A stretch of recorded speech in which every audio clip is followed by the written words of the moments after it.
I reached out to Sue, I emailed her and I texted her, but she hasn't sent me the ad, like the social media graphic. But I'm keeping an eye on my emails just in case. Okay. Well, we can only do what we can do. Yeah. Hi, Gary. Good evening. Good evening. Ruth's not gonna be here today.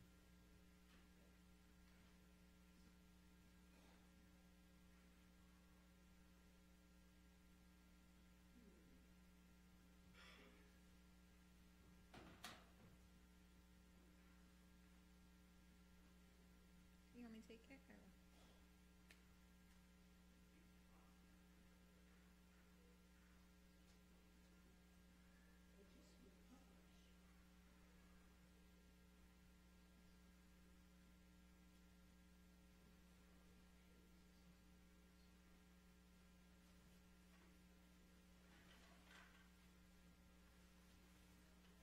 How you doing, Carissa? I'm good. Carissa, while I'm thinking about it, Mhm. have you gotten responses? Where did I just put my name? Oh, right here. Oh, I got that, perfect. For the tax cert meeting? Yeah. No. Wait, you didn't give me responses? I did. Yeah. Yes. So what was the question? Have you gotten responses? Yes, I did. The majority of people are saying yes so far. I got some more today too, so I'll probably send out the actual invitation tomorrow. Okay. Mhm.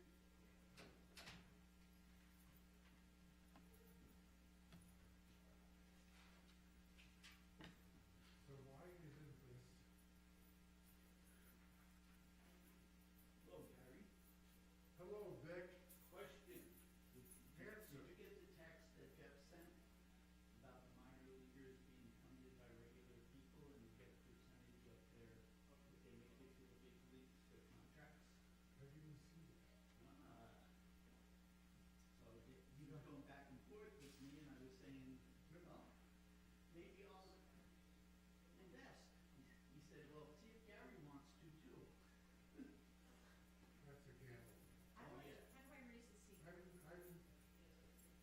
Any one of those buttons, 3 of them? The one that says, yeah, 3 of them say lift, so. why did you let him come do this? Tall guy? Is it cheap? Oh, Keith. Okay, he's in the solarium on the phone. Oh, crap, is he? Oh. Not that one, huh? You want it? Oh. Yes, please.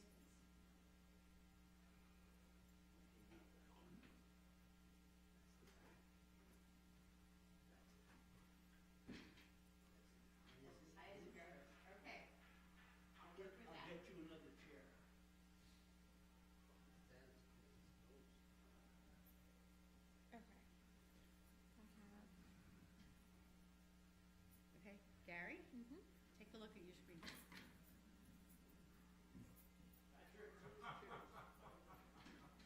You didn't want the actual video, right? Just a picture? Yeah. Okay.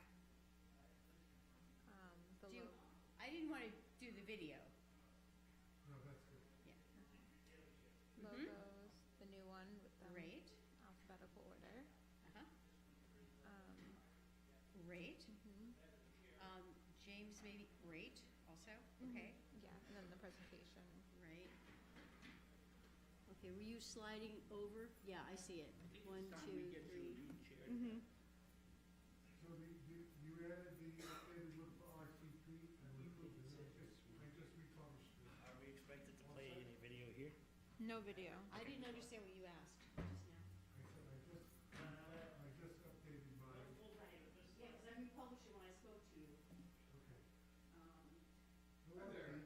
How are you? Your driver drove up the wrong way, you know. oh, no, really? What do Did you come in from Forest? No, no, no. From, He came up, no, but he went the wrong way. He dropped Keith in the beginning. Was that a one-way for you? Yes. Oh, it is? No, no, no, no, no. He just, when he came up, he did it right, but he moved to the left in front of the mansion, which is one way the other way. But that's, let's see, I'll put Josh here and you here. There's a coat closet behind you. Okay. Oh, thank you. We gotta get you. Wow, okay, Comes up higher, so. thank you. Better? Oh, it's much better. Louis not here, so that's. Oh, got it, we'll take that. Have you been here before? I sat in for, Josh. Right, you did, Doing you it. did. You did. All right, so the big question is, since it's your suggestion, where are we gonna have drinks at? It's your neighborhood. You think it's, well, the only bar that I really know is at Sergio's. That's a good spot. Here at Sergio's. Are you in, Debbie? Yeah. And my friend, Miss Dundon. Sylvia? Where she lives at? Oh, they're old, that's right, the Johnsons are old friends of yours. Yeah. And they go there all the time. Mm-hmm. I don't know if he does, she does. Yeah, she does. Yeah, he goes up there a lot. He works a lot. But, they're great. I haven't seen her in a while. We'll be out there.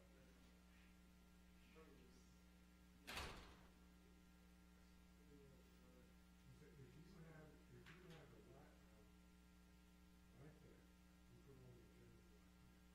Yeah, no, as I saw that, I was contemplating with bringing my computer, and this actually works well because you have a raised area. No, this is, I only use this unless something happens. I'm trying to pass the rule, no more paper. It's hard. The thing is, what they do in Rye for us, is they put out the entire agenda, because we get a stack, literally, it's like 3/4 of an inch of paper. And the thing is, nobody really looks through it, and You then a guys lot of. should talk to the Right, and then city manager and whoever he assigns. What do you need that stuff? And the thing is, if someone's gonna do a presentation, like tonight's do a presentation, and they have a 10-page deck that we're gonna go over, they'll print that out as well. So we've already have that in the agenda pack, and then there's a second one. And we have, Debbie, Oh, when, yeah. when I look at this, for example, you have pages to the right. What do those represent? Like, the New York, Are you on the tablet? on the top, Shows us as it goes through that Indigo report. There's a lot of demographics there. Do you need anything, or? There's just a lot of demographics in there. I was. Okay, alrighty. So I'm just gonna, like I said, I'm just gonna order a couple things for Libby's lunch. Debbie, I got the graphics, so I'm gonna put them on here. Oh, I great. skimmed the report. Alrighty, there's nothing you need from, The geography says, look at other studies, but there's not. Thursday? As far as by 20, they, sounds good, and we Sunday, can right? figure this out, they're calling for an increase in average temperature of 4 to 6 Keep me degrees. posted, let me know. They're calling for it. Well, some, you know, the thing is that, Yeah, I got my it's kind of, thing and then the I'll, report is based a lot on these state go from there. figures that they're working with. But Yeah. if you look at it, we're going to be 4 to 6 degrees higher in the next couple of years. Tell No Carrie snow. over, I'll talk to you guys There won't be later. snow. Safe ride. But we're gonna, maybe we should forget about having drainage, maybe we should start putting these huge storage facilities underneath Bytown Park so we can water, because nobody's gonna be able to water because all the reservoirs, everything's gonna be drowned out. No, the reservoir will be dry, it could be full. And the seawall, sea's gonna come up, we're gonna Yeah, have right, this yeah. desalination. Do you know each other? Lindsay, Hi, Jackson, I'm please come Lindsay. here. Nice to meet Nice you. to meet you. Lindsay is my appointee to the commission. She is. What an honor. Yep. She's a former Ragtime councilman. Yep, I'm a recovering now. A recovering Republican. Yeah. Keith is a Republican herself. Okay. I don't say that loud, very rarely say it, but I recognize that I haven't seen a lot of them. Keith Cunningham, the Republican, Keith Cunningham. Very well. Keith Cunningham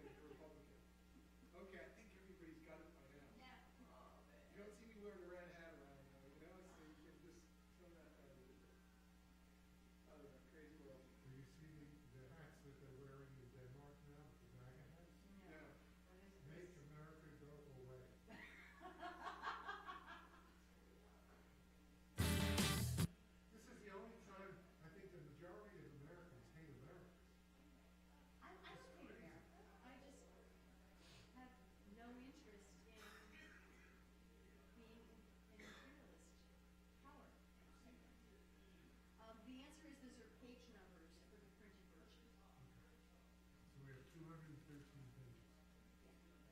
Why would it print that out, so you have to look at your screen? I think you did print it. But it's not 213 pages. I don't know, Chris, how, when you printed the agenda, you didn't print all 213 pages. I did. I have a problem voting. Well, it had the study in it, so that's what was the majority. Video? Yes. Yeah, no, that's actually helpful because Debbie, I'm giving it to you to tell us what it is.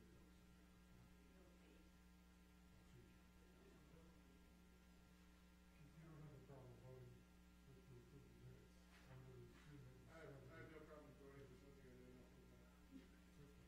Nobody's ever done that process. It was our 200,000 page budget or something. It's no big deal. I can't remember if it was 4 or 5. Read the bill after we pass it. Right, exactly, that's the core of the world.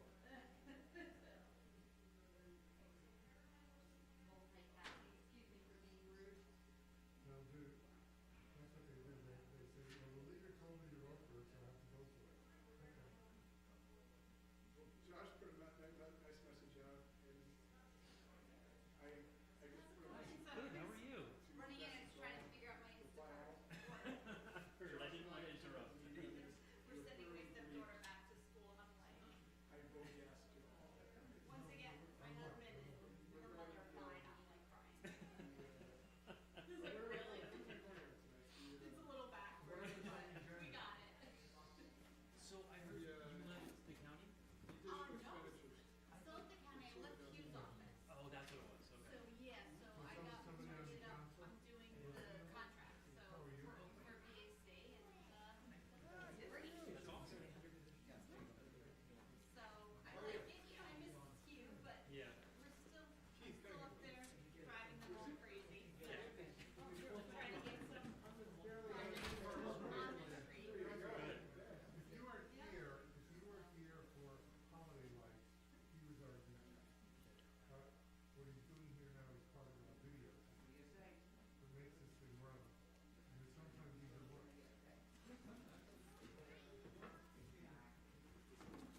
Here, when you talk to someone, now you can get something. What happened to Debbie? I saw her and then she disappeared. Are you still going out to the park? Yeah, Oh, yeah? yeah, I took it inside this week, or outside tomorrow again. I like it when you hang the straps from that gazebo on the beach. I know, yeah, right, that's what I'm about.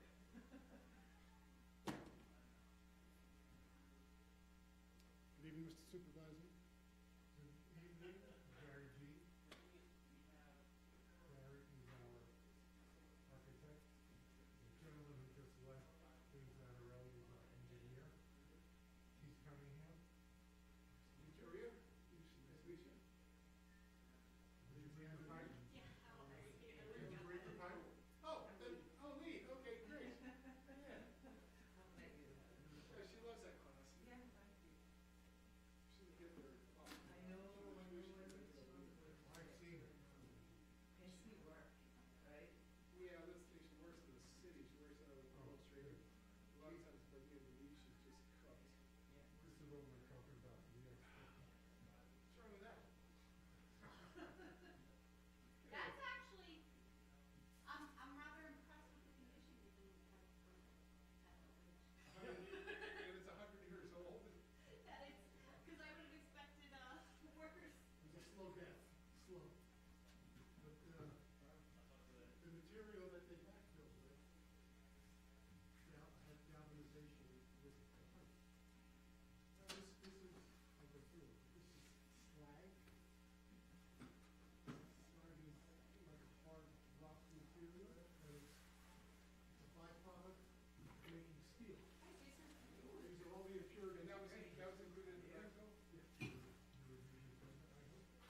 Yeah.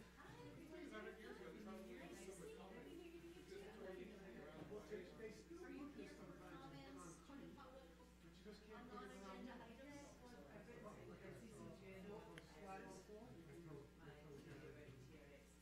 Oh, is that the pipe?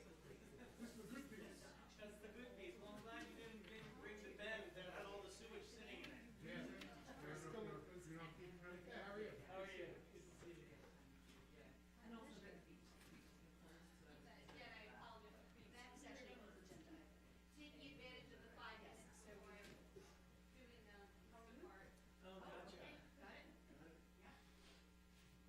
I've got one for you too. I retired to become a toddler mom. Marissa? And we definitely need you. I have More 2 jump work routes. than you expected? You wanna go back to work? Oh, no, I'm back at work. Sorry, well, Yeah, no, I'm back at work. I finished grad school and. how do you kids? Okay, this is the Gary Gianfrancisco's jump drive, Okay. and this one you're gonna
They threw it around him and he walked in where they're all dressed like it's cold and they got this old guy in his underwear.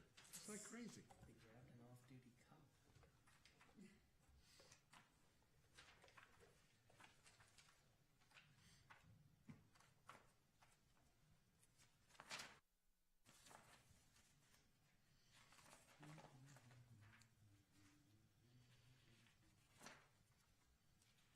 Did you get a response? No.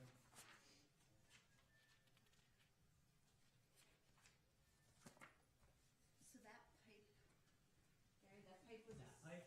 sewage pipe? Vindicated. That pipe. Part of my There it goes. master's thesis was about the crumbling infrastructure and There you go. sometimes. No thanks. No, thank you, I'm good. good. That's good. decades of, I appreciate it, but I'm good. There's a closet there, Josh. but it always said it was, what you don't see underground as far as infrastructure, that's really Oh, yeah. rotting away. Spend your Yeah. career in New York City. We should frame it. Did that drop down here from Mars, or? It was excavated from the floor of the backup cell.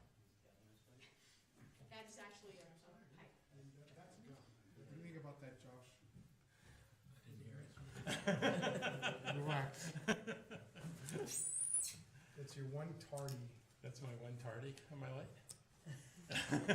2 minutes. 2 minutes. Oh, that's good for me. Well, next time we have free food for everyone. That's true. You pick up the drink tab next time. There we go. I do that a lot. That's why you get invited. That's how I get invited, exactly. No, but all the sewage and everything, the South Shore area is Yeah. almost 100 years old, if not older. Oh, I know. Good to see. Surprisingly. Are we ready to go? Disease preservation.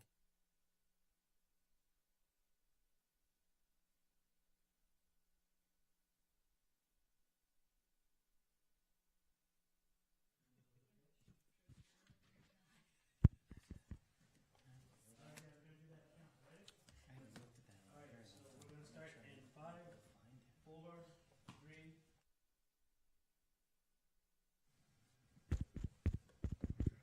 Welcome, everybody, to the Rye-Town Park Commission meeting of January 20th, 2026. Please rise and join me for the Pledge of Allegiance. I pledge Allegiance to the flag of the United States of America and to the republic for which it stands, one nation, under God, indivisible, with liberty and justice for all.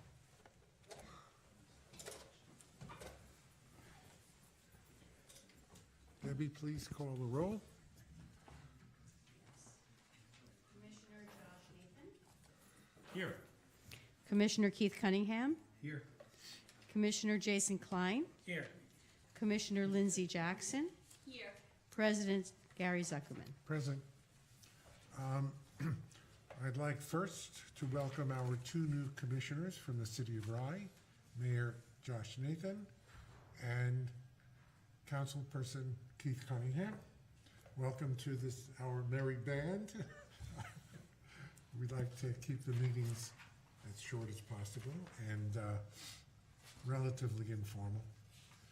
So, first item, as usual, will be adoption of the minutes of November the 18th, 2025. If there are no corrections or additions, may I have a motion and a second? So moved. I'll second. All in favor? Aye. Public comment on non-agenda items. Do we have members of the public who would like to comment on matters that are not currently on the agenda? Yes, ma'am. Please step to the podium and state your name and address, please. Hi, I'm Lee Sanford. I live at 25 Hillside Place in Rye. I previously emailed the council members regarding my TRX classes that I run under the pavilion. I've been leading outdoor fitness classes at Rye-Town Park for the last 17 years, and 5 years ago I added TRX, which is a strap system that you hang from, the picture's gone, but from the pillars in the pavilion. So for a brief history for everyone else, what happened was in the fall, we were approached by one of the workers in the South Pavilion where work was going on, and he accused us of the decay, the total decay of the pillars that are there, and said it was due to TRX that I've been leading for 3 hours a week for the last 5 years. Obviously, you know that's not the case. It's decades old decay. So we were asked to cease TRX classes until the work set. I know that the work's got to cure and set, so we did that. And then the ban became permanent on the basis that it's unsafe and it might cause damage to the newly restored pillars. So that was what I emailed to the council members. I didn't bring all my clients with me today because I didn't want to bombard you with a rent-a-mob, but we feel that we would like to appeal this decision. We are struggling to understand how the pillars can be unsafe. You've just added a £500,000 roof renovation to pillars that are not sturdy enough to support TRX, which is designed to hang over an internal door. So if the pillars aren't worthy of that weight, we question whether the building is, the structure is sound enough to have any events at all. Parties where people are jumping around, bands where people are dancing.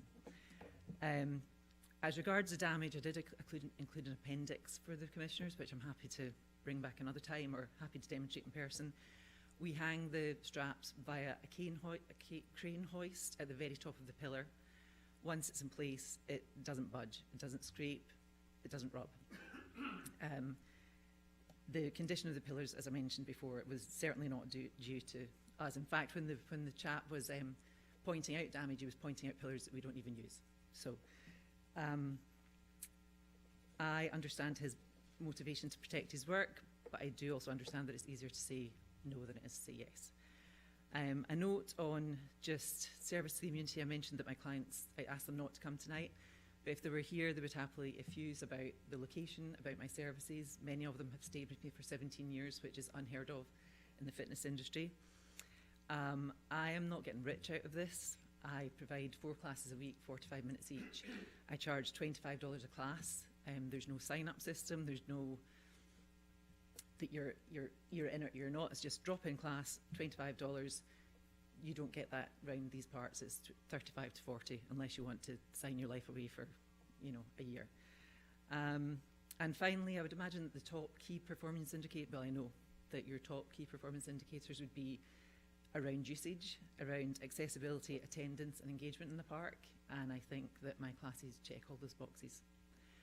So I'm really here to ask what the appeal system is and how to move forward with this. Lee, may I call you Lee? Yes. We think that your classes are valuable to the park. Thank you. And one of our goals is to make the park both accessible to people and useful to the residents and even non-residents. Our architect happens to be here. I want to ask him to speak. And I think that the solution will be for you to go to the park with him at some point and just show what you do, and we'll try to work out a solution so that you can continue your classes without damaging the park property. That would be great. Gary, do you want to say anything about it? As a part of my presentation tonight, I do have items to discuss relative to the pavilion columns. If we can, I have to fast forward here. That's at the end of my presentation. You want me to jump in and do it now? Well, I think we can do it in order. We'll go through it, and then when we get to that part of it, you'll address it.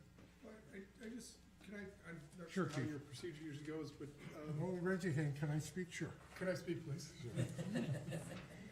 Could you maybe fold that door in towards us, and could you show how, like you said, that they're designed to just go over the top of the door?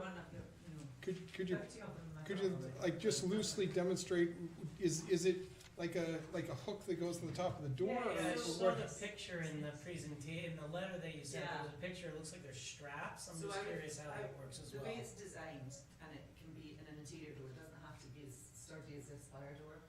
You pull the door towards you, and there's little cushion things. It's a really simple technology, and you would hang that over the door, close it towards you, and then attach the TRX mechanism to that hook that's on the cushion. Was it like, those, the temporary door, like a coat rack or something that you just put on the top and it just grips the top and then the it comes tension down? keeps it safe, because you've got tension on the straps the whole time. And to do it down at the park, the design of the pillars is that there's a little lip at the top, so I have a crane hoist that I loop around that, and then I attach my system to that. Lee, I'm familiar with your system. I've done TRX in the gym, and I think Debbie's done it too. Am I correct there? Yeah, so we're familiar with the system. We just want to make sure that it doesn't adversely affect the park structure. Sure. Okay? So let's move on. Let me just add, sure. just for the Go ahead. record, that Lee's company pays a fee to the park to use it, just Yes. so everybody knows that. Correct. Yeah. The way all other organizations that rent our facilities do, except for police, firefighters, and the local schools. Okay, great. As I say, we encourage this kind of a use. So, let me go on to the park capital projects. I like to do this periodically, and it's an appropriate time since it's the first meeting of the year. Ongoing currently is our bathhouse interior renovation, which is a complete demolition and reconstruction of the bathhouse interior. Our bathhouse retaining wall that has been falling down for a number of years. The reconstruction of the retaining wall went out to bid a week ago. I think the bids are due on February 4th. Am I correct on that, Gary? February 9th, okay. The promenade walkway, which is going to be the subject of a grant application to the Hudson River Valley Greenway Conservancy. It's a trail grant, and that is going out. That is, the application is on the agenda tonight for approval, and James Nattarelli, the engineer, is going to talk about that. The green stormwater infrastructure, which includes major stormwater management and reconstruction of the parking lot, for which we've gotten total grants of approximately $10 million from both the state and the county. We are in the process of completing the paperwork that will we actually have completed the one for the county grant, one for the state grant we were just given last week, and we're going to be in the process of completing that so that we can get our state contract. And that, I believe the paperwork is due in June. We will be applying for a grant to study a reuse of the tower building through the Hudson River Valley Greenway. That will be a planning grant for this year. I think that application is due in April. Am I correct, Debbie? Yes. And the seawall coping and railing, that's to rebuild the coping along the seawall by the pavilions, complete replacement of the coping and the fence on the top. And that's the subject of a congressional directed spending request through Senator Gillibrand's office. Last we heard, and we checked about a week ago, it's in the Appropriations Committee. And I say unfortunately, it's in the Homeland Security budget, which is the budget that everybody is talking about holding up because of obvious reasons. We're hopeful that this will ultimately get through and that our grant will be in there. So those are on the horizon, and I invite members of the commission to comment on any of those and to come forward with ideas for future projects. Although I think we're pretty well burdened with administrative details right now on what we've got.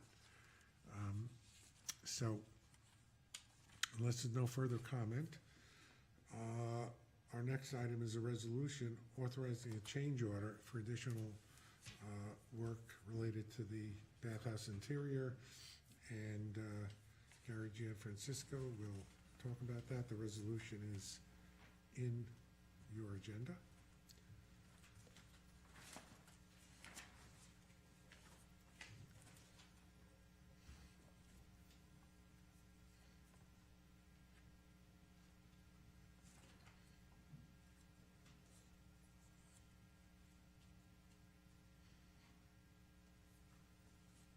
I took my picture off the screen. Haven't got that. Oh, there it is. Now, if you're wondering what that is, that was in the Governor's State of the State Address.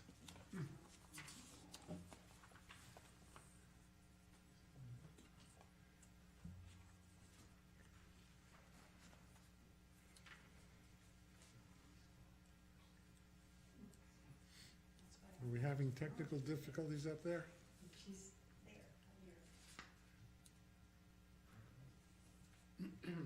Do we need to bring Carissa in? No, it looks like It's opening. there we go. Oh, there we are. Okay, Gary? Up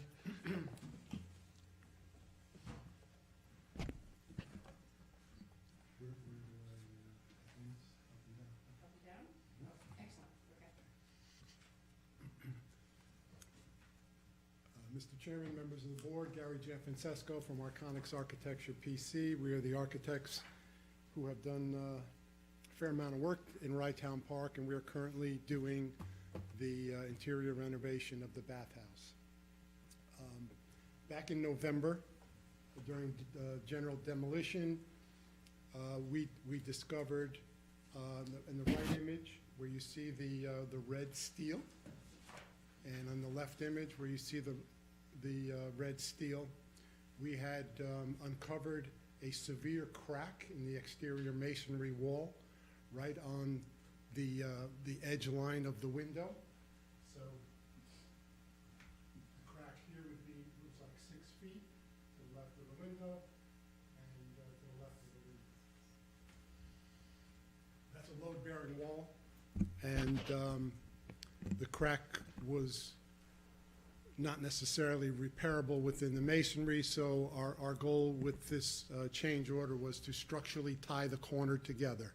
So those are L-shaped pieces. There's an angle iron on the corner, and then we have bolts going into the masonry on the left and the right of the support.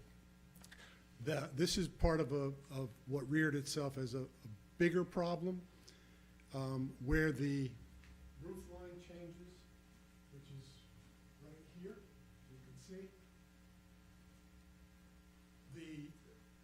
Prior to the new roofs being installed 5 years ago, 7, I was not a party to that, but this roof had been taking on water for probably decades, and it was just coming into the structure. So during the freeze-thaw cycles that occur, the masonry cracks, it cracks a little more, it freezes, it thaws. But this happened over a long period of time, and we can say that definitively because, as you'll see in the accompanying images, and as a part of this change order, there was structural wood damage of significance in this immediate vicinity. One of the things I will show you is there's a beam here, big 8x8 beam, and on this side there's another one. I'm going to show you photographs of the deterioration of that beam, and that was a part of the remediation for the job.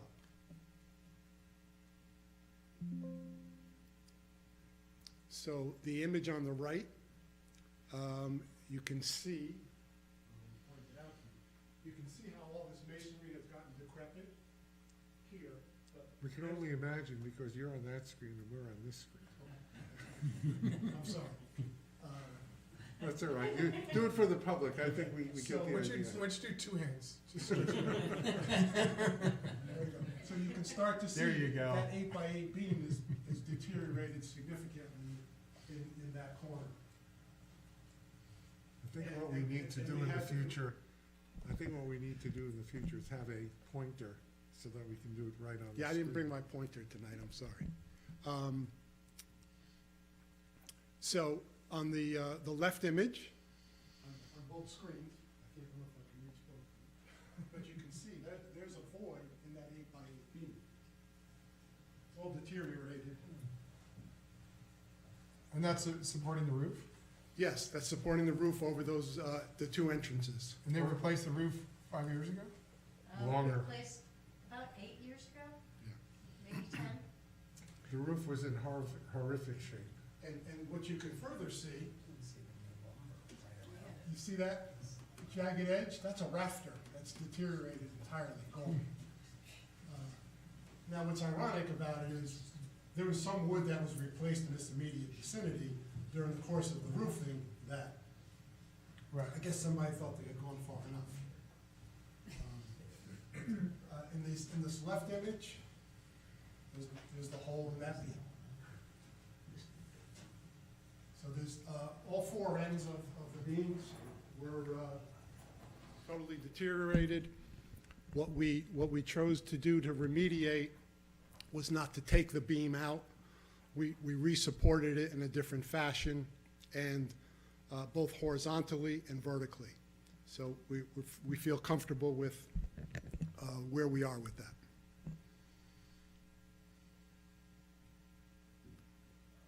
So just having rotted wood like that against new wood, does that help to, or? No, Is that- because the water's not there anymore. So it's, Right, so we, there's not as additional moisture, nothing is. no, so typically, a repair of that could be scabbing another rafter against it, Right. running the whole distance. And those are the kinds of repairs.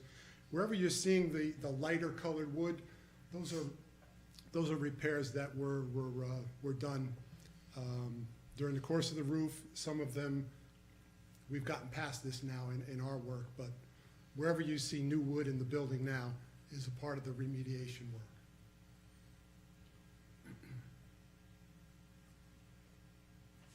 Was there any signs of termites or ants or anything like that in there? No, sir. it's- No, sir. And at this point, we've gone through, You've gone through it all. yeah, we've gone through the exterior walls, and we know where all the bodies are at this point, but no termites.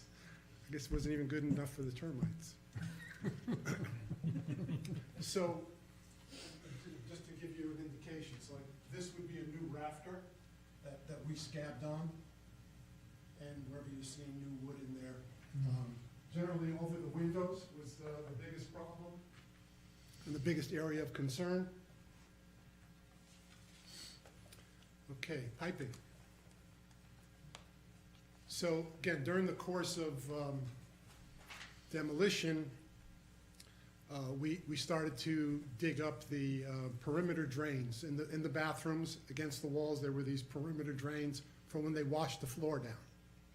That's an important part of what we were going to maintain, and so we started at that point to examine that pipe. What that pipe told us was, while it may not have been decrepit, it was installed against the code. It was not a vented outlet, so the new work would need to reflect venting those drains. And we found that in a lot of different places, so not only did we have decrepit pipe, but if the pipe weren't decrepit, we would have had to remove a lot of it because it wasn't done to code. What seemed to have happened over time is whenever there was an emergency or an issue, they would isolatedly fix it and make it work and not necessarily pay attention to the system as a whole. The image on the right gives you an indication of the other thing that they must have done over time is when they did work, they backfilled with concrete. So we had like 2 feet of concrete in area around these pipes, for whatever reason. And you can get a sense of the piping underground and the piping that got replaced.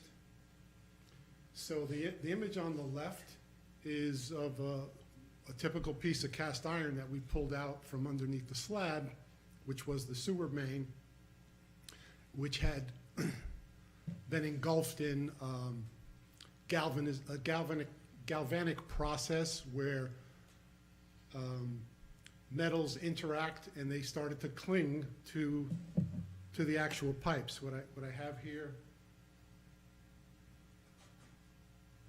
is indicative of what we pulled out. This is not the actual sewer pipe, this was a vent pipe, but this material, which is called slag, is a byproduct of the steel making process. And when they're making steel, in the molten pot, if you will, the slag starts to coagulate, and it's really the impurities of the system, of the process, if you will. In the past, historically, for whatever reason, slag was used in concrete slabs instead of gravel.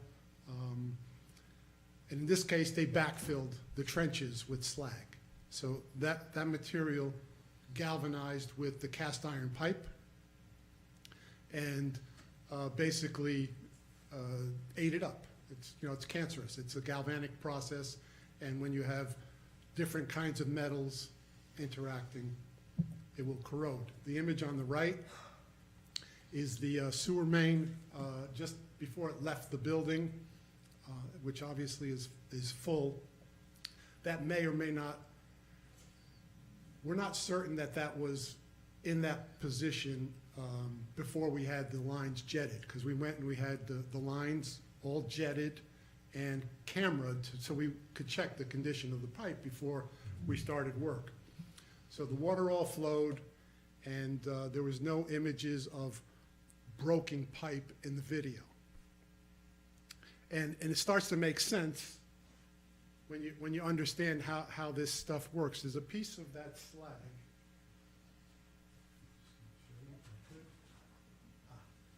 So this is that slag material, and you can see this is curved.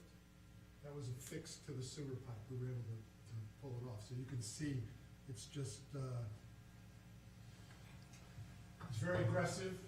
Made by the last 100 years, I guess. I mean, not so. And here I'm starting to show you the extent of the underground piping trenching that we had to do. There was really no intention in the contract to replace the underground piping. Bathrooms worked before we started the job. The cameras showed water flowed. We could see water flowing through it. We could not see daylight, or holes in the pipes. But we changed all of the sewer waste pipe from one side to the other as a part of this change order. And of course, we backfilled with sand material and proper backfill materials. But it went from side to side. And these pipes are 100 years old? Yes, most of them are, except for work that had happened, Other than the patchwork along the way? Yeah, exactly. But the vast majority of it is all old and original. This was built in 1925, so it's exactly 100 years old. Okay. During the course of this, we had our engineers come in and observe the situation as we started to find pipes that were broken on the top. And it became apparent that everything would need to be replaced, either for a code purpose, backfill material being incorrect, and just to get the job done 100% correct. So the total cost of that change order, so our engineers worked with us. They checked the quantities of the piping. That was a part of the change order. I was pretty much there on a daily basis. I could ascertain the amount of time that was spent chopping and removing, and again, everything has to be wheelbarrowed out, wheelbarrowed in, and it was a significant amount of work. The total cost of the change order was $96,384. It's a significant change order. Approximately 7% of the contract value, and typically on a renovation job such as this, we would figure out change orders of at least 10% during the course of a job like this. The unforeseens, the things that rear their head, and which is all of this. This was all unforeseen sets of circumstances that we had to deal with, and we just rolled with it. The second change order, which I don't have any exhibits for, has to do with the installation of telephone and data outlets and wiring for the Wi-Fi repeaters. The cost of this work was known to be something we would have to pay for. It just wasn't allocated. And the reason it wasn't allocated is we typically, on projects such as this, we put the conduit work in the electrician's contract. Typically, guys who do telephone work and data work are not electricians, and they don't install hard conduit. And the conduit ends up being a part of the final inspections that the electrician is going to be responsible for. So he had included the conduits in his contract. Also in his contract, we had included a unit price per point to be installed. So we knew what each point would cost. We didn't know the quantity at the time of the contract. That being said, we've met with our communications people. We had a conversation. It seemed for expediency's sake and for good practice, it was best to leave this in the electrician's hands and pay for the work on the contractual unit price, which was already established when the bid went in. And his number is consistent with that unit price. The total number for that is $7,344. And that represents like 14 points. There is some additional wiring that's also in there that the electrician is just going with, because some of the outlets have more than one wire in them. But the conduit is already there and he's pulling them through. So whether he's pulling through one or two, and we're talking about 14 points. So that's change order number 2. Can I go right into the pavilion? Just before we do that, so the data wiring was planned but not put in the budget, or it was just you didn't know how it was gonna turn out, so you waited? I just. Yeah, we typically wait. We typically feel our way through. We're certain that we cover things. Right. Like the conduit, which is the biggest expense. Mm-hmm. And we pick up the wiring Later. as we go along. Okay, so this small, I mean, it's a tiny change order in the scheme of things, was expected? Yes, correct. Okay, understood. Let me just intern while you're getting to the other thing. One of the reasons I wanted Gary to make the presentation and show the pictures is for posterity. If people look at this later on and say, didn't you figure that out? How come you had $100,000 extra? And this way we have the explanation in video and any questions that might be asked. So I just wanted to make sure that everybody was aware of it and that there would be a full explanation as to why we incurred such a large extra. And we've done a significant amount of work at the park, and under very difficult circumstances. I don't think all of the change orders to date add up to this on everything that we've done. So the pavilion columns. The image on the left is the email that was sent from the contractor who did the restoration on the columns.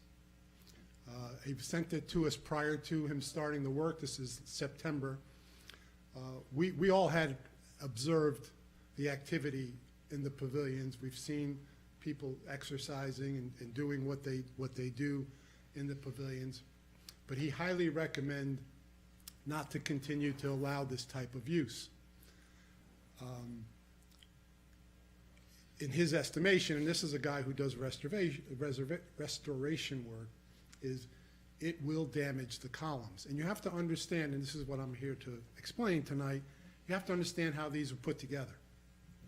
I'm going to jump here.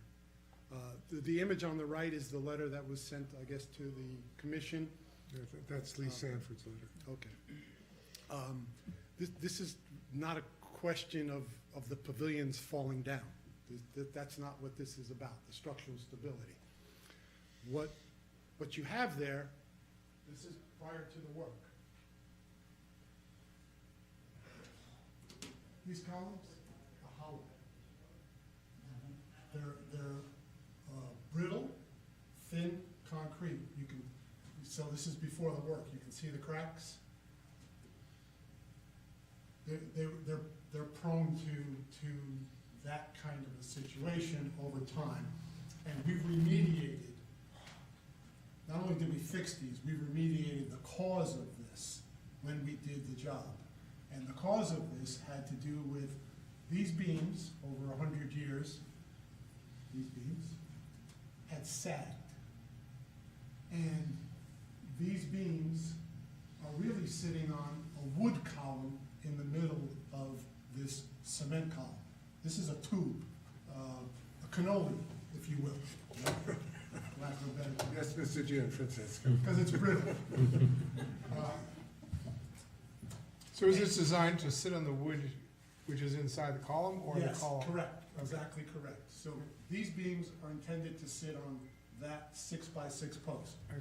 Between that post and the inside of these columns, there's a void.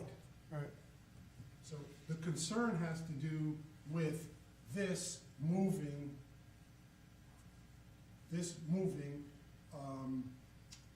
independent of the column that's in there. Mhm. And when the people are exercising, they, you correct me if I'm wrong, they put their straps on the column, and they're on this side, and they use their body weight. So you're eccentrically loading this, which is a brittle piece of concrete, All right. not intended for loads. Mhm. This is an aesthetic thing. Okay. So when we fixed these columns, we raised these beams and we connected these beams with a spacer to the column that's inside. So now this is independent of this. It may even make it a little bit more prone that this could move now, right? So that's where the concern comes from. It's eccentrically loading these columns in a fashion they're not intended to be. Mhm. And it's very brittle material. But what I can offer you, if it's something that you're looking to entertain, is these beams are sitting on the wood columns. These beams might be conducive to some sort of an arrangement with your straps. I think I've looked at that and I can't get them over, there's enough room to get them over, and in particular because there has to be that chicken wire to prevent pigeons. That didn't get put up soon enough so the pigeons were pest for Again, everyone. I don't know all the idiosyncrasies of the operation, but we can lift the. Gary doesn't deal with pigeons. Right. So we can lift the pigeon netting, you can put your strap in place. I don't know exactly how you do it, it's not for me to say. I can opine on whether or not something you propose is conducive or can be done, but. Let me ask you this, Gary. There are two sets of beams. The beams on the columns, They're both on the columns. no, and the ones above them, Are these rafters? the rafters. Yes. What about them? Well, what if you, would they be conducive to throwing a rope over the top of that? You're talking about way up here? Yeah, you have a whole series of them. And Yeah, I wouldn't be comfortable, at the moment I go up a ladder anyway, so I wouldn't be comfortable going up that high a ladder. Thank you for the suggestion. I wasn't thinking of climbing a ladder, I was thinking of throwing it over. How many TRX stations do you have? in The Italy? maximum 10, I usually have 6 to 8 people taking class. What about an eye screw, like we do downstairs for the lighting equipment? Could that go into the beams and then the TRX through the eye screw? That would be awesome. I mean, that's plausible, yeah. The only concern that I have is now we're not eccentrically loading the column, we're pulling on one beam. But I would need to respond to whatever it is. Can I make a suggestion at this point? I think based on your explanation, tying the TRX straps to the columns is not appropriate. However, we would like to see the program continue. So I would suggest that Debbie and Vic and you and Lee go to the pavilion at some, I assume you're not doing this in 6-degree weather. For the first time in 17 years, I brought it indoors this week. That's the first time in 17 years. Getting soft. Must be in the- getting old, yeah. So, So I did it by Zoom. People have their own TRX straps at home, so I did it by Zoom, but yeah. so meet at an appropriate time and let's see if we could work out a resolution that makes everybody happy. We would like to see you continue. We would like to see the park not be ill-maintained, if you will. So, Perfect. Debbie, with your suggestion regarding putting some provide hooks or something like that on those beams, are there, you have a ridiculous number of events that have all of a sudden popped up there over the last year or so. Are people putting lighted decorations and things like that up into the ceiling of the pavilion? Or would there be something that we could do that would integrate not only, serve a purpose for her, but be serving a purpose for the people that are holding events there? I assure you, if we put up loops through which a TRX could be mounted, that the people who decorate for parties will find that, and they will happily use it, I'm sure. Because are people putting lights up into the ceiling and doing? Well, they're not permanent installations of any kind. No, Any no, kind no. of decorating, Right, no, you know, but they it's- have to leave no trace behind. right. But they're hanging stuff. Yeah, streamers and Vic. On occasion. So we might be able to kill more pigeons. That's not appropriate, your first day here, you're talking about killing pigeons. Don't Next forget thing the you know, seagulls. first he's Hey, killing pigeons, take now the he's gonna go, cannoli. now he's gonna go after the geese. We're gonna go after the geese Well, next. that's okay, at least, I just want the cannoli. All right. All right, I think we've beaten this horse a while. there you go. So I Don't think let it the next step is to get together and figure out a solution. We have a lot of bright people of goodwill, and I think we can somehow come up with something. So let's go back to the change order. Are there any comments on the change order before we have a motion and second? I just have one question, if I may. Seeing how this is clearly a labor-intensive process, especially the first change order, has this pushed back the estimated completion date, or we're still on target to have it ready Yes. for public use? I spoke to Gary about this earlier, late last week, and I think you're looking to start the finishing product, get it all enclosed and start the finish work by the end of February. So we're on the way to having this bathhouse completed by opening of the beach season. It only took 9 years. Well, not since we first started.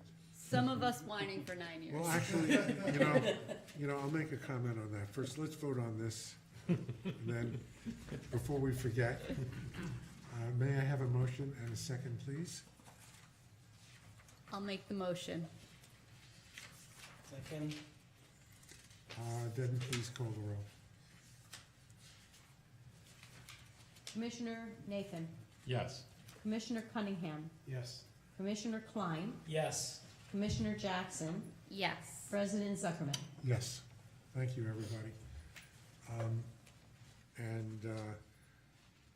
The only comment that I want to make on this, when Lindsay said it's taken 10 years, and I kind of said, no, we just started, in actuality, she's correct, because unlike this building, which was funded entirely with bond money and was done all at one time, we waited for grants to do all of this work. And the roof came first because it was leaking. And that was a grant from Steve Otis back when, almost 10 years ago.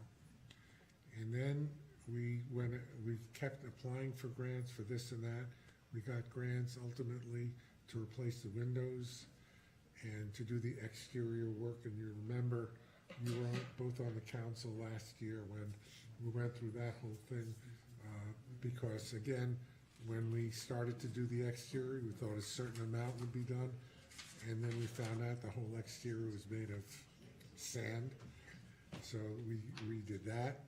And then finally, the grants came through. We have 2 grants, one from the state and one from the county to account for about $660,000 of this. The windows were partially funded through CDBG and the state. So we've, over the years, put a lot of things together that have ultimately led to where we are, and hopefully by April 1st, this will all be completed. And then we hope that at around the same time, the retaining wall will be also completed. The bids will be on February 9th. And I think in the bid, Gary, the bid for the retaining wall, did you have a completion date set forth? April 15th. April 15th. Really? So It's hopefully. aggressive. Yeah. It's aggressive. Yeah, but you know something, it's not knocking it down and building it up. It's not, there's not fit and finish to it. The most complicated thing is doing the cornices, you know, the tops of the, Yes. that's the most complicated part. So, okay. Next item is authorizing the submission of a New York State Hudson River Valley Greenway application. This is for the promenade and some stormwater. Good night, Gary, thank you. At a total cost of $664,000, James Nattarelli, our engineer, on this job. Good evening, President Zuckerman and Commissioners. James Nattarelli from the Dolph Roadfeld Engineering Division of AI Engineers. I've been helping the Rydtown Park Commission with this grant application to install an ADA compliant sidewalk from about the vicinity of the restaurant, the Burley Beach House, up to the edge of the property on the north end, which is the where Playland Park starts, or where Playland starts. What am I looking at? Because that's not what's there now. We finished it. Yeah, I that tell was you. really, We're all that was done. really great. We're all done. There's snow on top. You can see it. So you hit on it. This is what we're going for. So just to get your bearings here, the orange line represents the project area. This is kind of a zoomed out view and then a more zoomed in view. Here we go. This is the Woodland Beach, obviously, in the proposed project area. And again, the more zoomed in view, it's the Burley Beach House on the bottom. And then again, the orange line that snakes up to the north is the project area, and that's where the new sidewalk would run. So the existing conditions, if you've been out there, you've seen there's a little bit of sidewalk that's existing. It goes from about the bathrooms down to maybe about halfway down, but it's deteriorating, falling apart. You can see it here in the foreground of the picture. It's crumbling and not very safe to walk on. And it's also maybe about 3 feet wide at this location. Here's another view looking in the opposite direction. Kind of get an idea of what the surface is like. It's that, you know, it's a loose gravel material.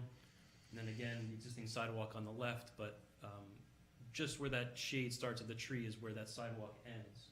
And then it's just all gravel heading south towards the restaurant. Another thing that's happening here is not just that the surface is loose and difficult to walk on, but that it's subject to a lot of erosion from stormwater. So what we saw in several storms is that a lot of the surface runoff from the adjacent parkland makes its way down onto the path and just starts to wash it away. There have been several efforts by the Rydtown Park Commission to, you know, redress these areas to get them back to their proper condition, which have been successful for a time being, and then it rains again and it happens again. Another thing that's happening is when that water becomes too much, it builds up, it runs down that promenade and then over the seawall and onto the beach, and that's that picture that you see all the way on the right. That's from stormwater running over the wall from the promenade and starting to wash away the sand. So what we're proposing to do is, in addition to installing this sidewalk along the seawall side of the promenade, is install some drainage improvements along the park side of the promenade. So what we're looking at doing is something like a traditional French drain, which is, as you see in this cross section, it's basically just a perforated pipe in gravel. It's buried kind of shallow, maybe about 18 inches. Down to the bottom of the pipe, it'd be a 12-inch perforated pipe and then just filled with 3/4-inch washed crushed stone. And it would look something like this at the surface. These are just examples of what it could look like next to the path. And the idea here is that any water that's coming off of the parkland would be intercepted by this French drain and then conveyed out to this low-lying area. Let's see, can I use the mouse here? No, this doesn't work. It might work on the screen. On this one? Yeah, occasionally, I've seen Is that this a touchscreen? by accident. No. It's all right.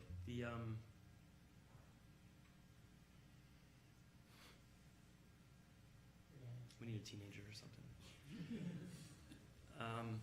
So let's see. There's a yellow line there, a faded yellow line. I tried to highlight the route of where this French drain would go. So on the right-hand side of the page, that's where the Rye Town Park ends, and the right-of-way of Rye Beach Avenue begins, and then Playland is just beyond that. So that's the uphill side of it. Following that yellow line down to the left,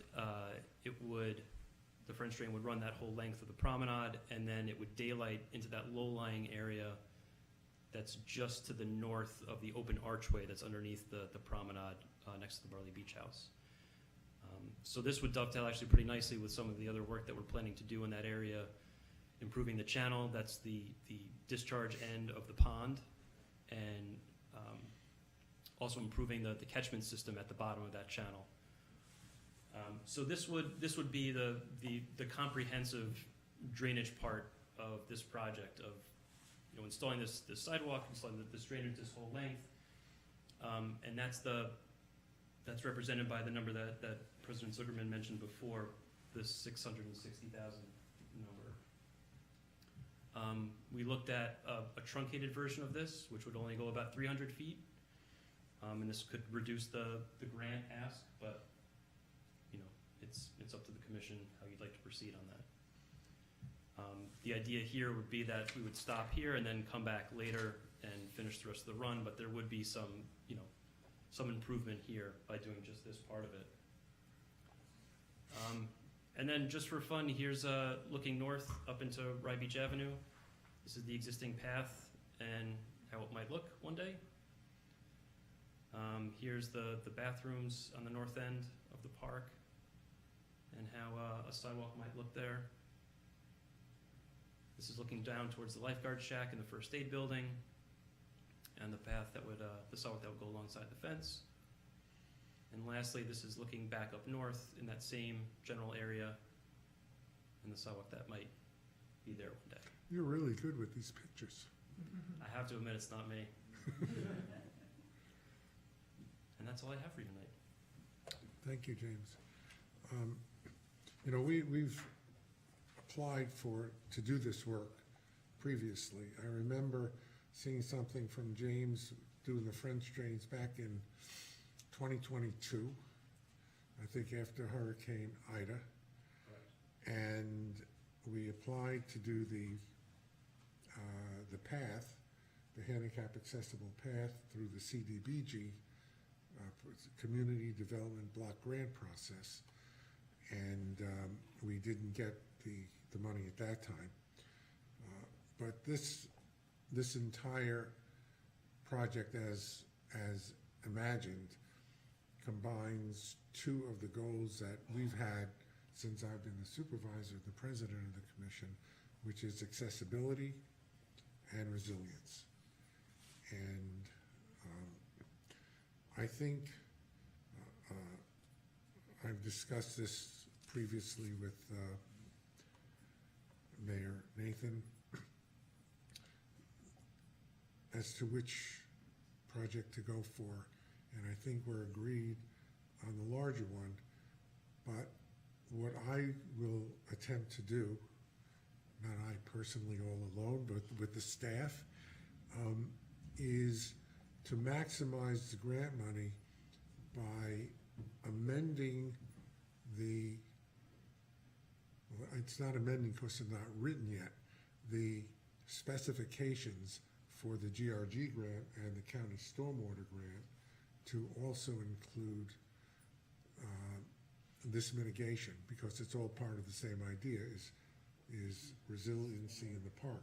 And by doing that, we would hope to decrease the amount of the local match, to take out as much as $200,000 from this particular one when we go out to bid, because we're gonna try to include it in the GRG, which is a 90% grant, and the stormwater management, and the combination of the GRG with the Westchester County should be more than enough money to cover all of this work, because the estimate for the work is about $1 million less than the grant money that we're slated to receive.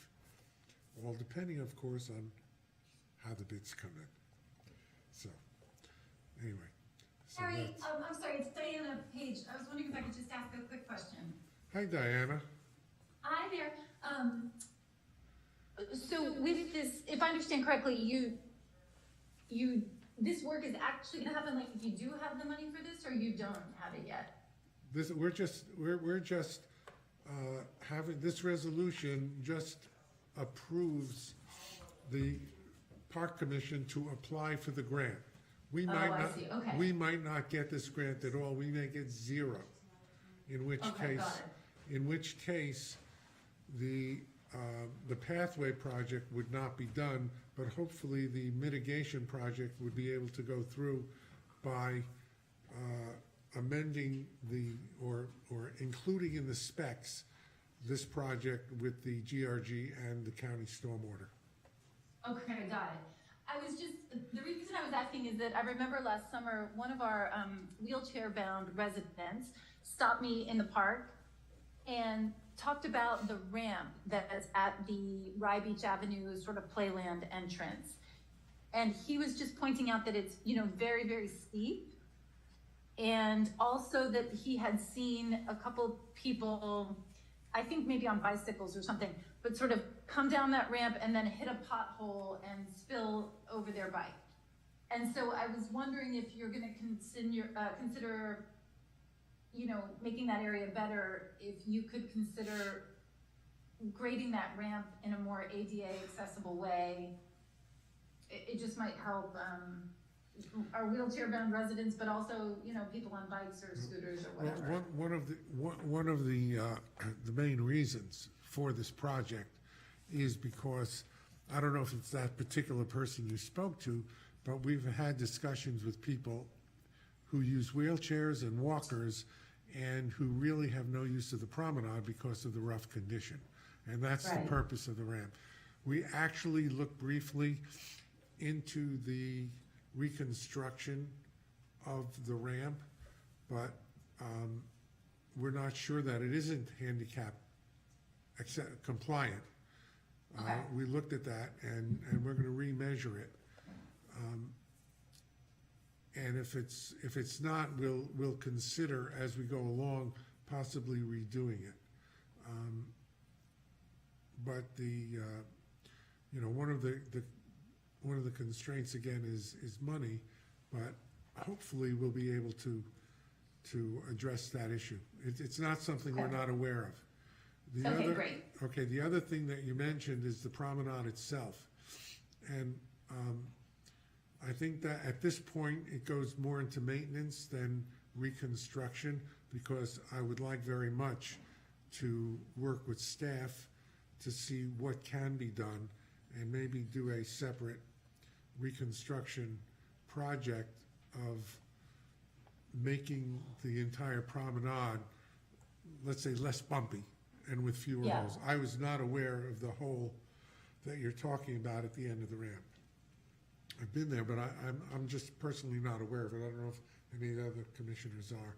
I don't recall seeing a hole there that would cause somebody to fall. I don't know if it was a pothole so much as I think there's cement and maybe it's broken. He Yeah. kind of showed me what he was talking about, Right. but Well, when you're out there, maybe Vic could I don't know if Vic has an idea about it. We can take a look at it, okay, sounds all good. right? But no, they're very good points. Thank you. Mhm. Comments? I'll just mention that with Keith's encouragement, I signed a letter supporting the grant application. So, Thank you. I sent that off to Debbie. You have it? We do. Thank Good. you very much. Thank you. We also have one from the Village of Rybrook. Thank you very much. Thank you. We have letters of support before we even have approved the application. It's- It helps if you're saying it's an intermunicipal effort. Keith That's and I right. like to get ahead of the curve. We are. What else do you want? I'll think about it. A motion and a second would be nice. A motion and a second would be nice. We'll do that. Second. Okay, Debbie, please call the roll.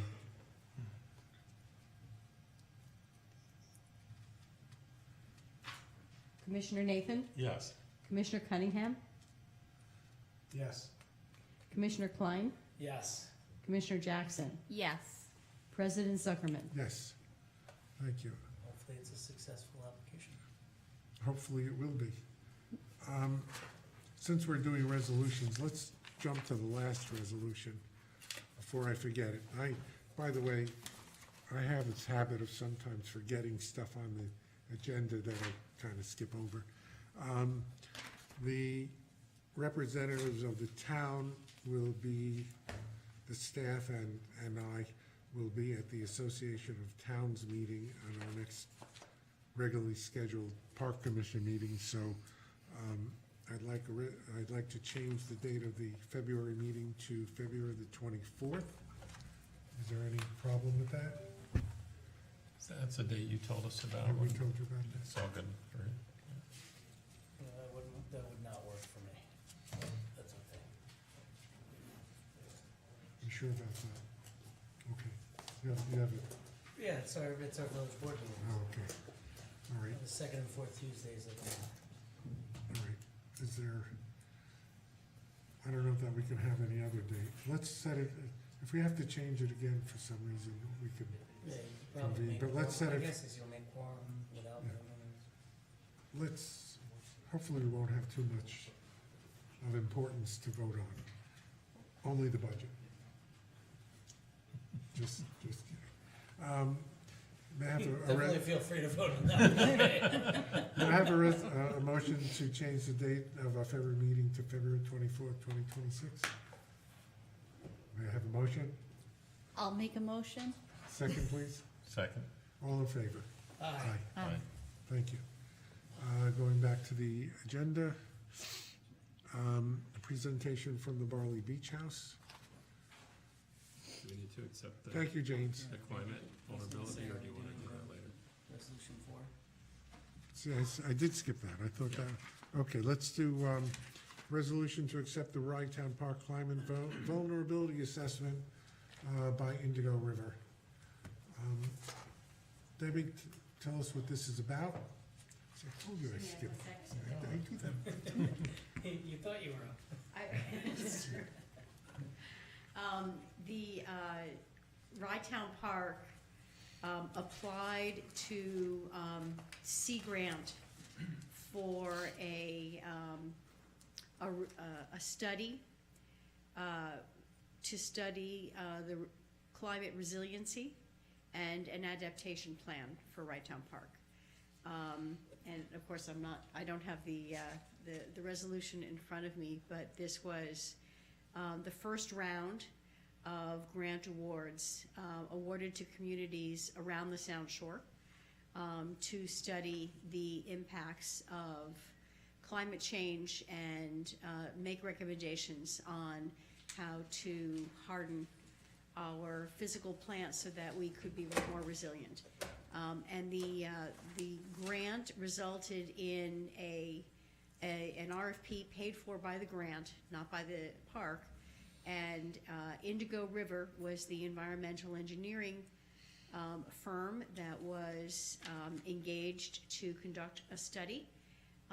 This took the better part of a year, starting with a research of all the other research that had been done, and an extensive stakeholder data collection process, both in person and statistically with written surveys, and ended with an extensive study, which you have in front of you, of the condition of Ride Town Park, the risks that Ride Town Park is facing from the impacts of climate, and recommendations on a range of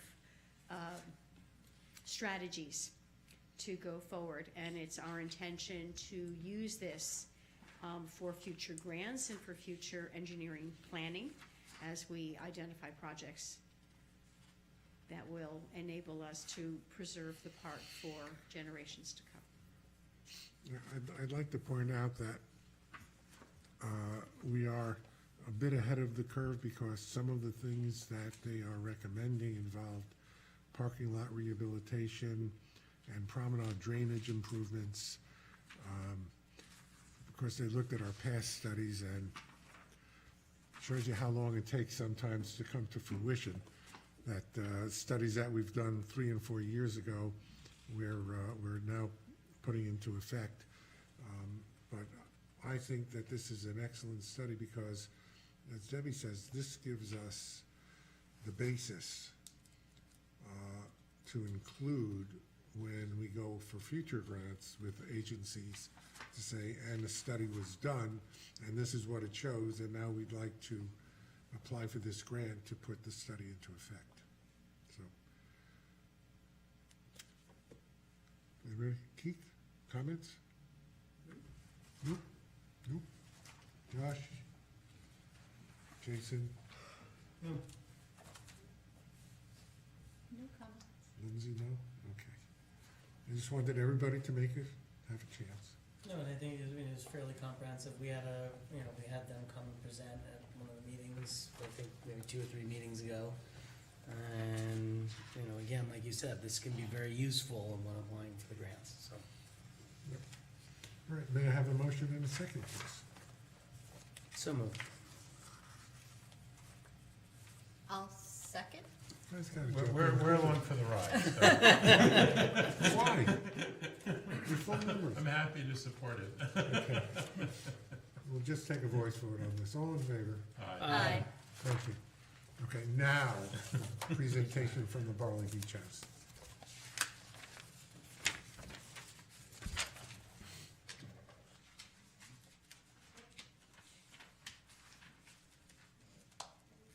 Hello, everybody. My name's Chris. I'm one of the owners and operators over at the Barley Beach House, and I'm here today to just give you guys a quick overview of our 2026 season, what we have going on planned, and to answer any questions that you guys may have. Currently, we are closed for the season, but we are still hosting private events and private parties. We're really trying to put our best foot forward these days to really book private events and parties. We've done some really nice parties over the course of years, and we found that, dealing with the weather on a regular basis, it's hard for us to, just have somewhat normal business when we're taking bookings in and everybody's canceling. So strong offense for us, we found, is just take the parties and try to make them as good as we can and get those clients to come back again. So we're really trying this year to really put our party packages out there, utilize the beach, try to do some beach deck weddings, utilize the pavilions and our indoor space as much as we possibly can. We're taking this off season to just kind of clean up the store and give it a new look. So we added some new lighting, some new furniture and everything to give the store a whole new look, give us a fresh look for 2026. So we're really excited about that. The menu you see here is pretty similar to the menu that we went with last year. We're probably going to run with everything, heavy appetizers, sandwiches, salads. We're probably going to add a new dinner menu to the mix this season. When that's complete, I'll send that in for approvals and everything. We're just still working on some menu items. The first event that we're going to have this year is always our Easter event. We used to do pancakes in the park, but this year we're going to do more of an in-and-out experience. Try to keep the dining quick inside, pancake breakfast inside. We're going to bring in a magician, obviously the Easter bunny, do a couple egg hunts. Preferably, we're going to use the beach if that's okay with you guys, and just keep a bounce castle outside the front of the store for the kids. We want to bring in some face painters and some family character artists just to kind of, give the family some things to do. Chris, your rendering seems to show a bouncing house on the sand. Not Well, you know, it's hard to get it all in one image. I just but- want to clarify, yeah. where's the bouncy house? It's gonna gonna, be? it would be right outside where we put it in previous years, right outside the front of the store, kind of on the Okay. hill area. Got it, okay.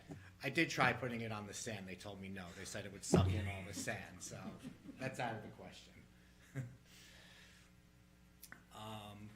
The next event after Easter would be Suds on the Sound. With your approval today, I would like to start getting to work on that immediately because I need to pull all the permits and get everything situated for that. This year for Suds on the Sound, we're gonna change it up a little bit. I'm gonna try to change it a little bit every year to keep it exciting. So we're gonna focus on RTD, which is ready-to-drink cocktails and seltzers, because that's what people are leaning towards these days. So we'll see what kind of crowd we draw for that. We're gonna redo one of the things we're gonna do this year is we kind of want to revamp the patio furniture and everything at the north gate. So we're hoping to kick it off with a VIP lounge at Suds on the Sound. It's going to be sponsored by Boston Beer Company. One of their craft beers that they brew, specialty every year, is Sam Adams Utopia. So they committed to giving us some specialty product that we could feature at the VIP lounge for the Beer Fest this year. What's the attendance usually? Excuse me? What has the attendance been in the past? It's around it could be anywhere between 500 and 800 people.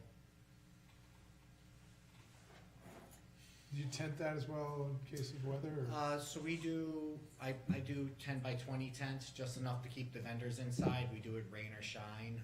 So each tent has about 4 different distributors under it, 4 different brands, 8 different products. There's about 15 tents that we set up for the event, as well as we bring in vendors too. So there'll be probably about 50, 60 vendors that I'll set up, just stuff to sell, like clothing and jewelry, blown glass, stuff like that. Is that one of your most attended events? Yeah, all of them do pretty well, and it's all really weather dependent, because sometimes, I mean, if the weather's not calling for it, we really don't get the push for it. But yeah, that's personally my favorite event of the season. So summer kickoff party, we usually throw a summer kickoff party every year. We do it the first day of summer. This year it just happened to fall on Father's Day, so we figure that we should kind of focus it around the dads. So we're talking about putting, Sun Cruiser's looking to sponsor a Father's Day tournament, so we're looking to do a Father's Day cornhole tournament with Sun Cruiser. We're working with the Peak to try to find a good performer to put down on our beach deck, and maybe have just like an open bar family event on the beach deck with live music and everything, where the families could come together and do something for Father's Day, because I'm a father too. I feel like I always get the short end of the stick, so this gives me something fun to do.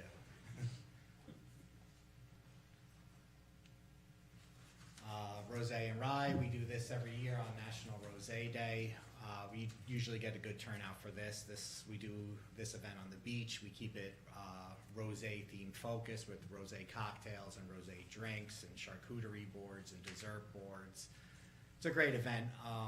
We do it every year, and gonna just keep on doing it as long as the people, like it. 4th of July, big year this year. We're gonna do the same thing we do every year. We're gonna do a buffet on the beach with an open bar. We'll have Hawaiian entertainment, Hawaiian dancers, live music, DJ, and we're also, this year, we're looking to do a separate 4th of July party over at the Northgate area. We're gonna try to utilize that area also this year for the 4th of July.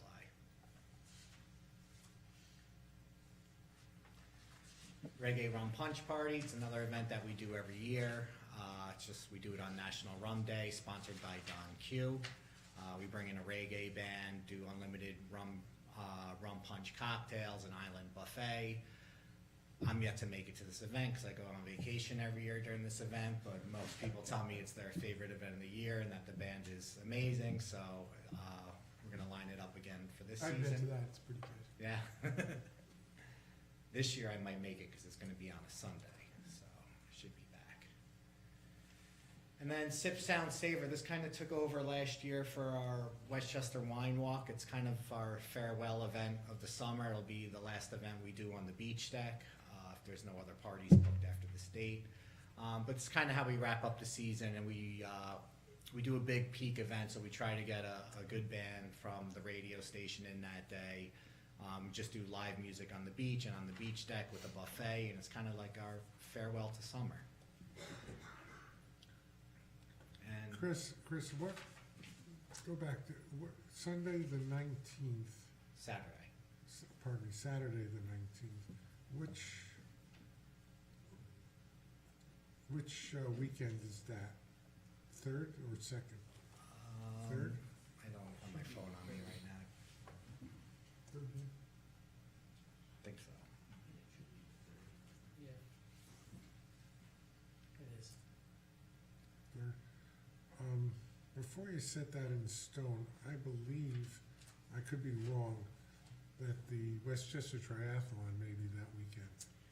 That's usually during the day too, though, right? They're done It's by in the morning. 10:30 in It's the in the morning. morning. And it's- This doesn't That's start 4 till to 8. 4. Yeah, it was the same, last year the triathlon fell on the same day as the Yeah. wine walk too, that's Well, why, the kinda main, why the we main s- triathlon is Sunday, but the kids' triathlon Yeah. and the sprint is on Saturday. But that's the same weekend? Yeah, I Okay. believe so. All right. Well, it's 4 to 8, so it shouldn't interfere at all. And that's it, so, from you guys, as long as I have the approval for Suds on the Sound, I mean, that would be my main thing leaving today, because I'd have to get to work on that now and get permits. Comments from, we can make a motion, but I'd like to hear from the commissioners. My only question really was, I know in the past there have been some issues with the live music and the neighbors. I think that's all been sorted out, correct? I mean, I think last year was much better. I'll speak. Yeah. It has, really, we'd like to thank everyone. Okay. All right. Motion and a second to approve Suds on the Sound. Are we approving just Suds or are we Just approving Suds. everything? Okay. Well, So do you want Chris to come back at another meeting for the Well, approval he's for the gotta come rest? back to get approval of the menu and things, so you just want Suds now? I don't have a Yes, problem with any Suds of is this. now, the menu's gonna be a little bit closer to when we open up, because we usually make changes right up until the end, so. So everything you talked about except Suds on the Sound you've done before. Yeah. All this stuff, all these other events, they're either in the restaurant or they're on our beach deck, so it's kind of like within our, I would say within our. I I was don't gonna have say a because the Easter one is also even before that, so I don't know if that needs. Easter, we moved the whole event inside with the, yeah, you're right, with the exception of, I would like to put the bounce castle in front of the sword and utilize the beach for the egg hunt. Right, so what are we looking to, what would you look to have approved tonight? I guess the egg hunt on the beach and Suds on the Sound. I don't have a problem approving all of it. Yeah, Okay. I mean, it seems to me like we're here, Yeah. we've done it, Yeah. we remember it. Some of us remember it. Come some of back us for the remember menu, it. but like, let's get Yeah, into yeah, walk Which the and- menu will come back. Yeah. So we have a motion and a second, let's Can I praise. just put in 2 cents on? Yeah. Please. Just say you would. Yeah. Yeah, I'm Mike Corbett, I'm a local attorney, I've been living at 600 Forest Avenue, where I live with my family for over 40 years. And I'm here on behalf of myself and also a number of my neighbors, and we're very interested in what the Barley Beach House conducts in the park. So I came to a number of meetings a year ago, and commission jumped right on, and worked with the Barley Beach House. And I'm delighted that my neighbors and I are very pleased with Chris and his work. All the events, I remember President Zuckerman a year ago approving all the events that were held away from the Forest Avenue residential area. And Chris and his men did it. So I want to thank you for your effort. Thank you. Thank you. Thanks. So nice to have somebody compliment us. Most boards, they come and yell at us. And it even came out in a night like this. My wife will be with you. Thank you. Thank you. May I have a motion and a second to approve the events as presented by Mr. Suresh for the Barley Beach House? Sure, I'll move it. Second. All in favor? Aye. Aye. Thank you, Chris. And do me a favor, did you send this to Debbie in digital form? I did. Okay, Debbie, would you take the digital form and annex it to the agenda. Sure, sure. Chris, in the next couple of weeks, I'd like to have a conversation with you about logistics, security, et cetera. Yeah, absolutely. Cool. Great. Thank you. Thank you. Okay, a discussion regarding the park policy to lock the beach gates in the off-season.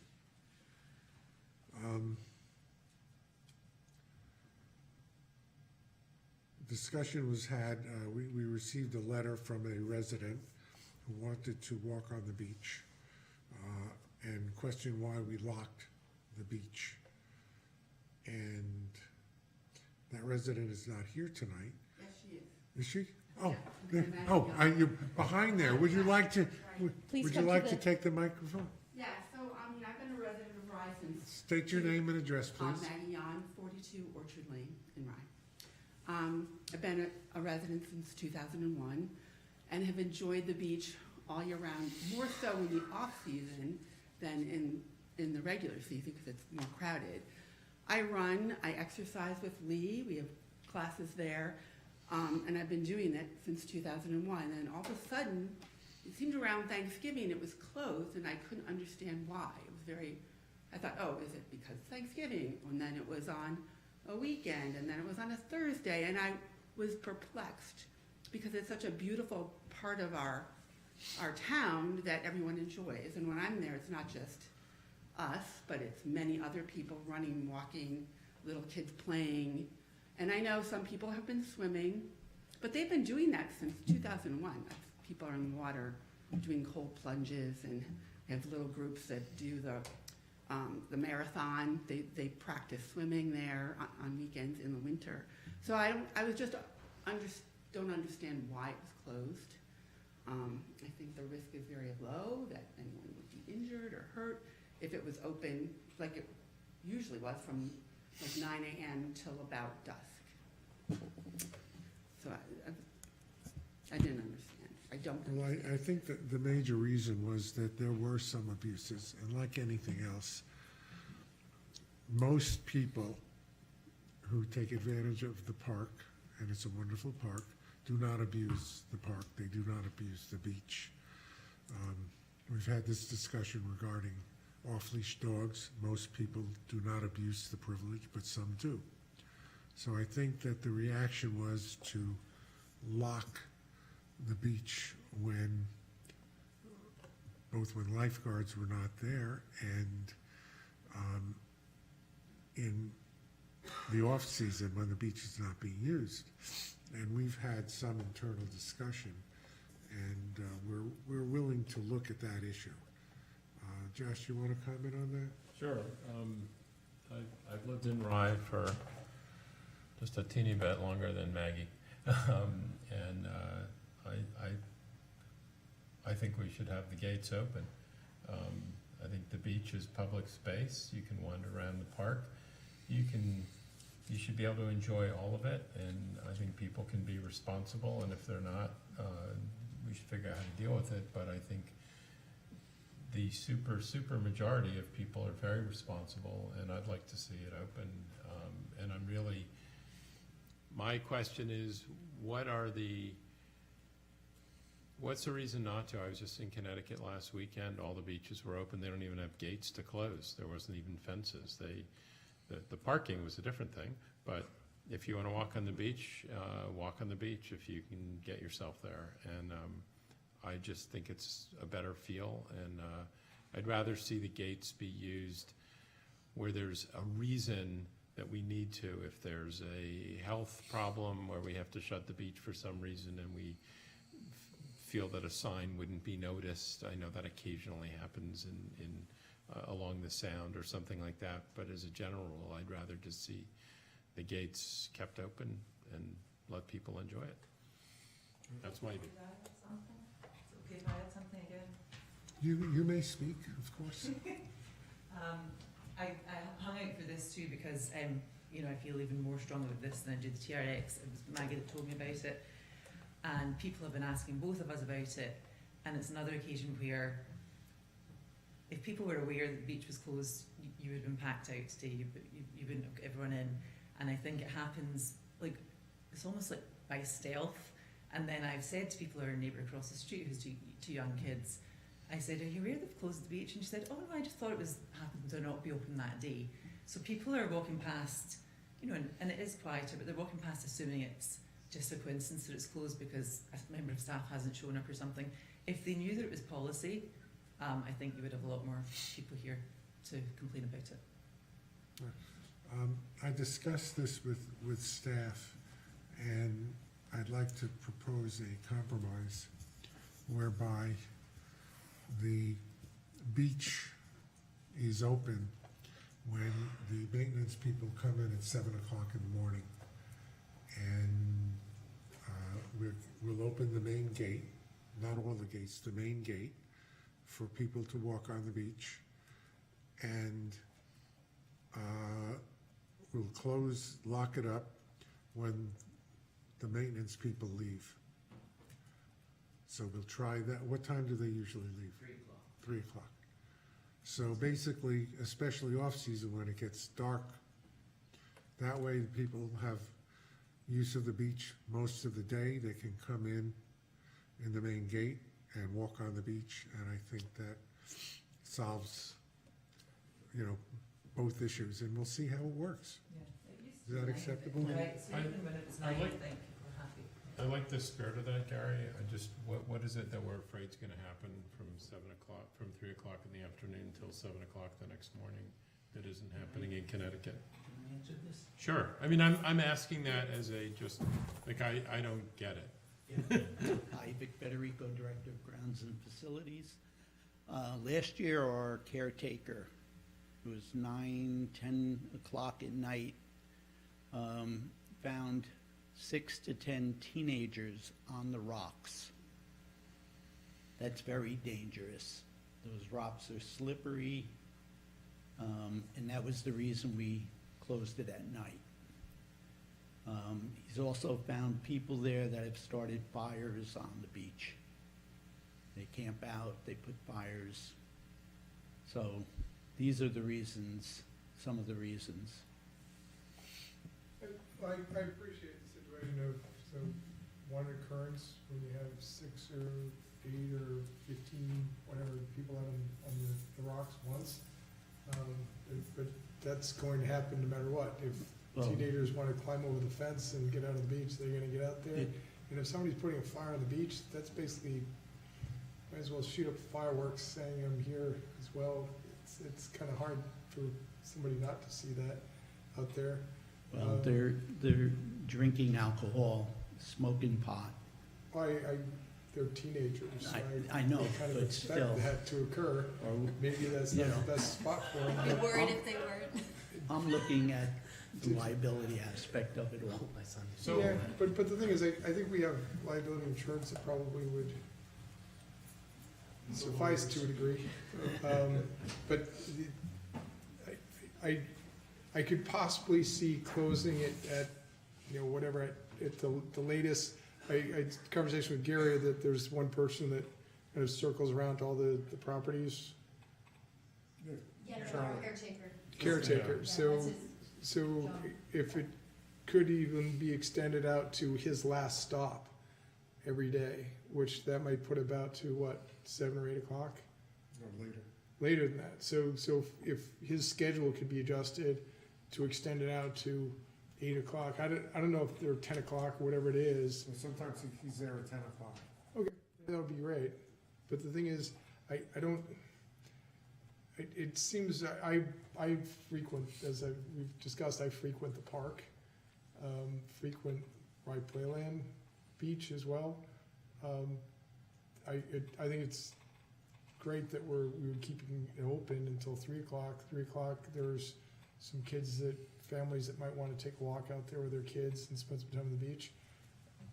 I wouldn't bring my young family out onto Playland Beach because there are a lot of dogs just ripping around out there, and there's a lot of there aren't bad dogs, but the thing is, I wouldn't have a 5-year-old kid around with. I have 2 labs, and they're really friendly, and they would jump on a 5-year-old kid. Not that I don't have well-behaved dogs, but they just do that. And So you're the one I've heard about.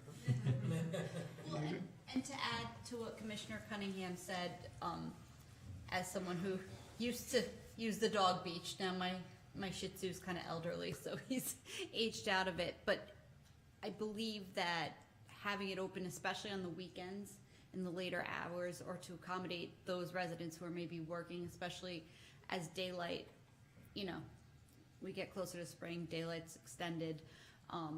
It would be great to see that those increased hours as far as opening. And the thing is, during the summer, we frequently during the summer, and I think it was at 8 o'clock during the summer that the beach shuts down. Is that right? Yes, 8 o'clock.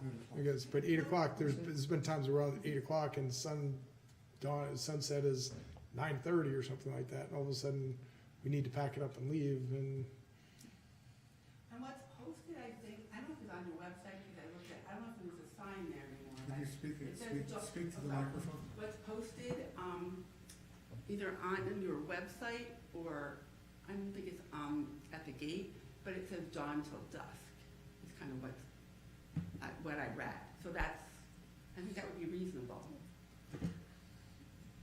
You know, in the winter it's 4:30, so.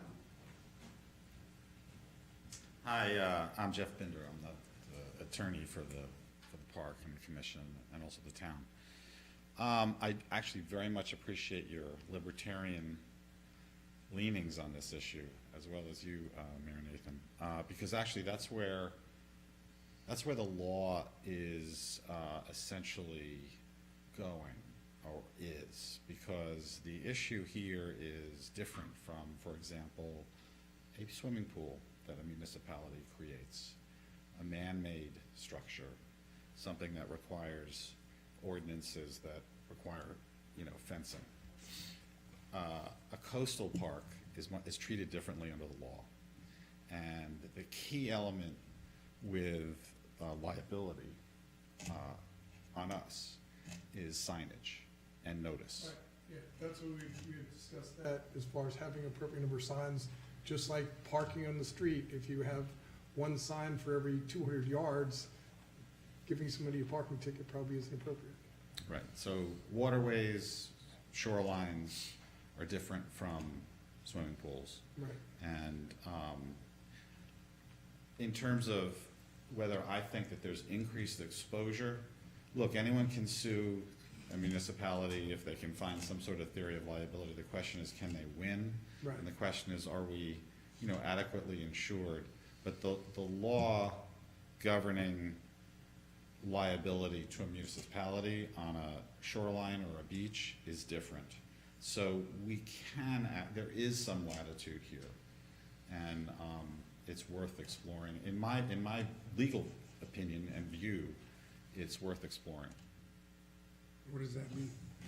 Well, I mean, I think if the commission decides to remove the gates, keep it open all the time, then we'd have to discuss this with our carrier and maybe revamp the signage so that it's a little bit more prominent and the public is adequately on notice. But there is a principle in law, I don't know how many of you from RIE are attorneys, but there's the principle of assumption of the risk, which is, if you put yourself in jeopardy, there's a certain amount of liability that's placed on you. And if the town has satisfied its obligation to notify the public and provide adequate signage, we're good. So this could be a change. And as far as that, Jason, please. Just quick comments on this. I mean, certainly, obviously, this is something that that the town has not created. The coastline exists naturally. I think if you're looking at just having that one gate open, it's very easy to put prominent signage right there. So there's only one way in, one way out. As you're going in, you're seeing the signs. I would make a suggestion in terms of hours, since we know that it's beginning at 7 a.m., instead of saying dawn, that's incumbent on someone getting there and opening up. If the gate's going to close, 7 a.m. to dusk, if the gate's opening and closing, because then that'll change. You don't have people there at nighttime, which I think, certainly as the days get longer, people want to be out there looking at, you know, looking at a sunset, looking out on the beach, looking on the water. You So don't want those teenagers out there after dark. they don't. We don't. They go to other places, or at least the ones in Rybrook do. But we don't have coastline. But I think, you know, I don't certainly I don't like the expression dusk. We have that at Crawford Park also. I have no idea what dusk means, because dusk, you know, in January is different than dusk in July.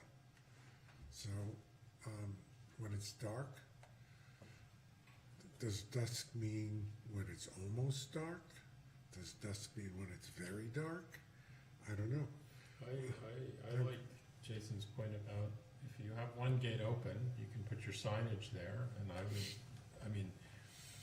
would leave it to our council to advise us, but I would think that a sign along the lines of, you know, no lifeguard on duty, no swimming allowed, and then, you know, then you assume the risk. I mean, in Connecticut, it just says no lifeguard on duty. It doesn't even tell you what you can or can't do. It's just telling you there's nobody here.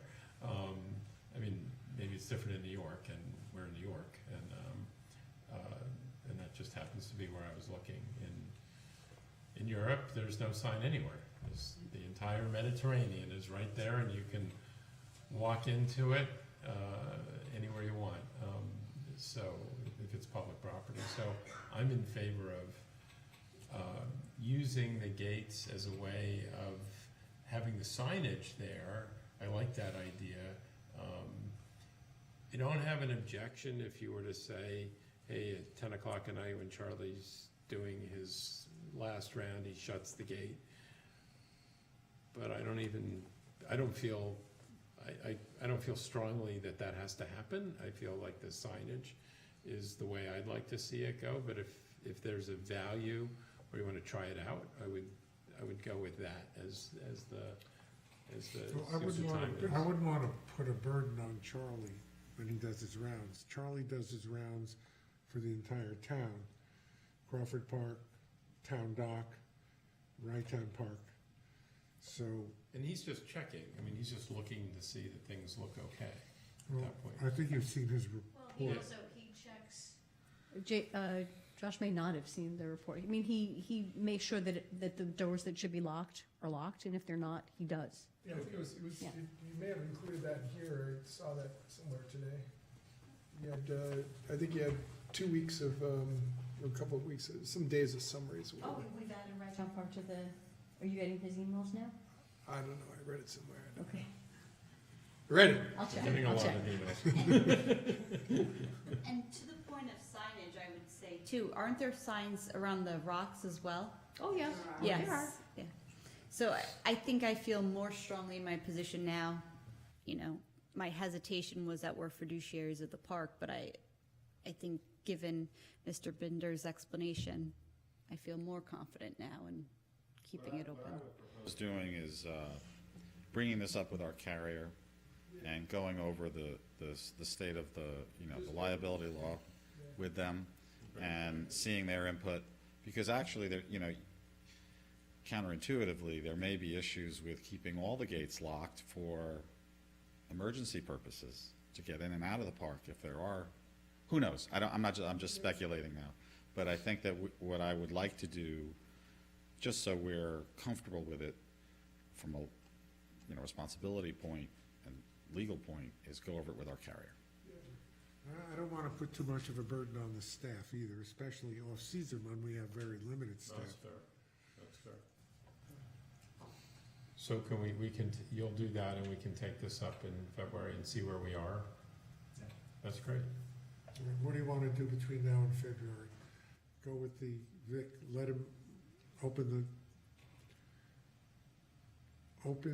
the main gate when maintenance comes in, and close it for now when maintenance leaves, and then we'll revisit it in February.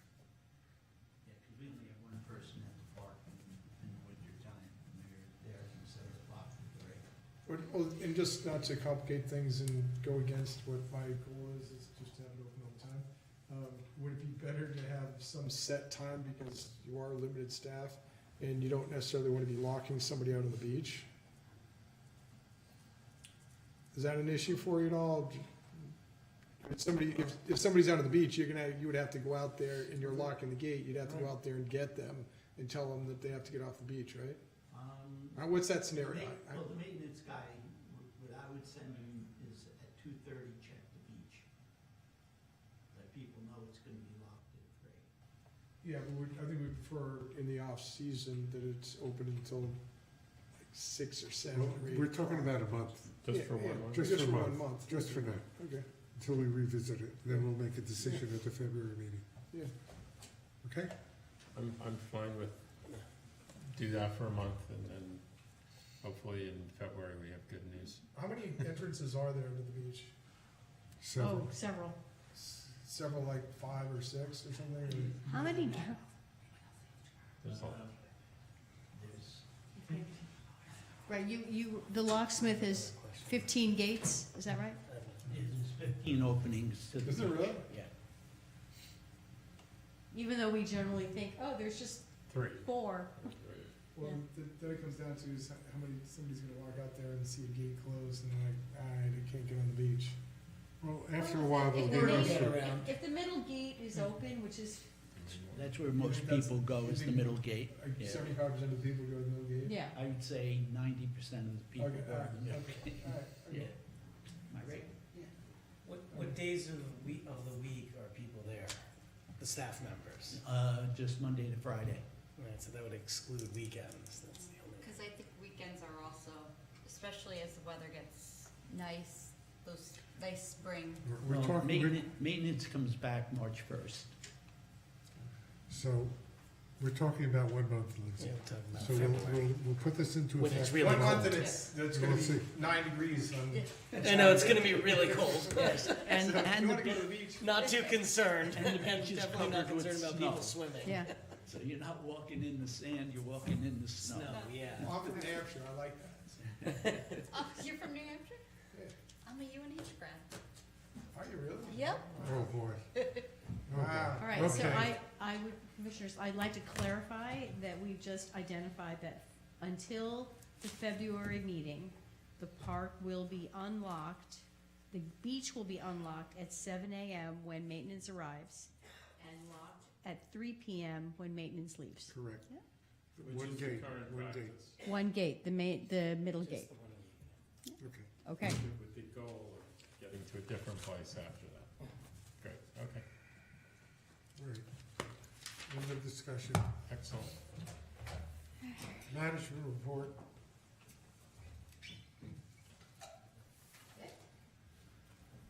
You oversee the manager's report. I don't have that part with me, but again, you know who I am. As a director of grounds and facilities, Town Park has been a part of my scope of work since day one.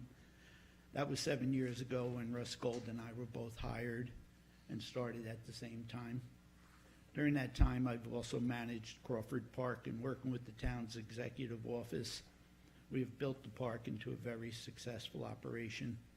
Managerial oversight of Town Park now has been added to my scope, and I'm going to embrace the challenge.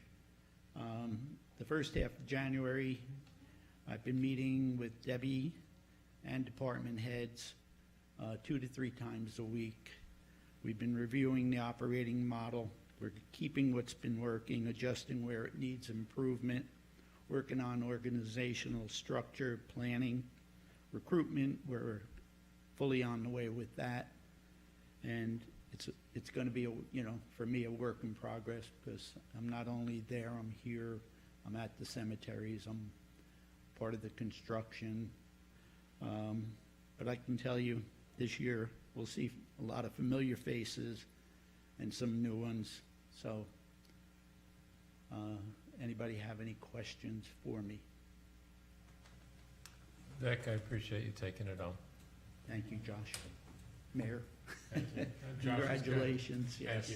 Thank you. And that's it. Thank you. Appreciate it. Thank you. And I'll just say this while I stand there, it's been a pleasure working with you for these past 7 years. And, It's been a pleasure to work for the town. Just also, Vic, I didn't mean to be dismissive of your concern about our youth. I really do appreciate it. Yes, just so you know, my background is in. Education, yes. Yes, I coached baseball for over 45 years, high school and travel ball. Before I came here, I ran the Yonkers Police Athletic League. So children are important to me. Appreciate it. Thanks. Thanks, Vic. So, Vic and I have been meeting several times each week. We've been meeting with Waterfront, we've been meeting with park rangers, park attendants, examining the organizational structures, recruitment, soup to nuts. So one of the things I want to show you is a social media post which is about to be launched, recruiting lifeguards. And we've got a couple of those ready. There's another one with our lifeguards. And we're going to start broadcasting those out, circulating them to your cities and villages we're hiring. And there's a number of programs that we have planned. One of the things I want to point out is this is kind of new. And the, I can get this to go away, which is always a trick. There we are. One of our projects over the winter has been to work on a new logo and a refreshed branding for Right Town Park. And so we've, this was emailed to you shortly before our meeting this evening, hot off the press, as it were, or email. So this is the concept for a new Right Town Park logo, updated from what we have currently had for the last 10 plus years at least. Which is commonly called the Chinese Tower. So one of the aspects of this, I'm sorry. One of the aspects of this I wanted to point out is that the pictures have been selected, the color palette has been selected so that when our logo is appearing with the Friends of Right Town Park logo of the tree, that they will be, they will collaborate. Complimentary. Correct, thank you. Thank you. So there's, this is the one color version that you'll see on t-shirts. Here is a rendering of what the t-shirt will look like. And letterhead with commissioners' names in alphabetical order. And signage, which is perfect since we're going to start working on some signs. That's great. Looks great. That's great. That's Thank you, wonderful. Debbie. Thanks. I think it's a big upgrade in what it looks like.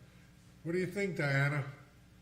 I like it, it looks really good. I was curious, we had talked, Debbie, Gary, and I, about one of the things that Friends would consider for this year is, and we haven't voted on it yet, so I don't want to speak out of term, but one of the things the board is eager to see are new Welcome to Right Town Park signs, because the ones that we have currently are a little banged up and faded and all that. Is that something that you would still be in the Friends undertaking, or do you guys have a plan to replace the signs with your new logo? No, I think we are going to replace the sign. That's probably what the big sign would look like. But I mean, is it in your budget to cover the new signs at the four entrances, or? It will be if the commission approves the budget. Okay. You do not want the Friends to buy the sign? Oh, no, I was under the impression that she was I offering. didn't say that. I didn't say that. Okay. Let me be clear. We intend to put it in our budget to do, and we have many signs to post, including the ones we were talking about today about with making sure we had the no swimming without lifeguard signs. There was a sign from Vic. Since we're talking about signs, Debbie and I had talked about this today, and since, you know, Microphone. since the commission here would like to see signs, especially at the bottom of the ramp, something that size, it doesn't have to be as big, but on 2 posts where it smacks you right in the face at the bottom of the ramp. And saying all of that, no swimming, no lifeguards, Yeah. no Well, dogs. I had sent a sign to Yes, Vic. that's where it came. Yeah, when, a couple of years ago, I was doing a triathlon in Florida, and they had a Claremont Park, and they had this really nice sign about, you can't do this and you shouldn't do that. And by the way, they didn't prevent people from going on the beach. But we'll make a mock-up of all of that and bring it forward. No, I didn't want to say to the Friends of Wright Town Park, no, we don't want to accept a gift if you would like to give us a gift. But for now, we want to include it in the budget, and I don't know how many signs we're talking about. Obviously, the main sign and the various signs regarding dogs, regarding swimming, there may be 10 or 15 signs by the time we get done with it. So we're gonna figure that out, and by the time we present the budget, we'll have some kind of a number. And if the Friends want to participate in any way, as you know, Diana, you're always welcome. Okay, well, that's great. Just keep us posted on what you're looking for. Sure. And I just want to say, while you're on there, we got your email regarding the trash cans, and we almost were going, I didn't know you were going to be on today, but for those who are unaware, the Friends of Wright Town Park have donated, how many trash cans, Diana? I forget off the top of my head. I think it's around 47 maybe? Yeah. But it was about a $60,000 donation.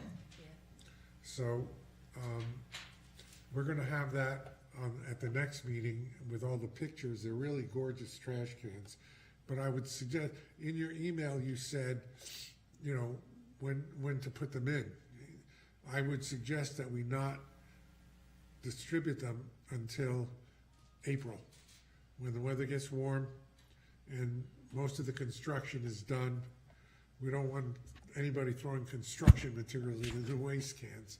But I think to aim for like April 1st or thereabouts, and what to do with the old trash cans, I have no idea.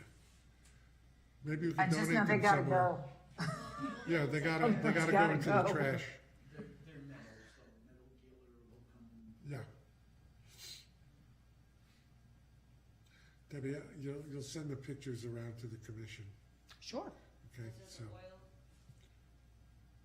Ones, yeah, I'm sorry, the which oil pictures? barrels. Oh, you want the Drums. juice Yep. drums. Yep.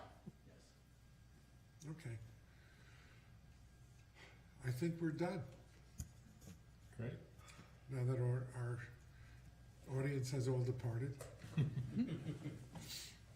Motion to adjourn. So moved. Second. All in favor? Hi. Next.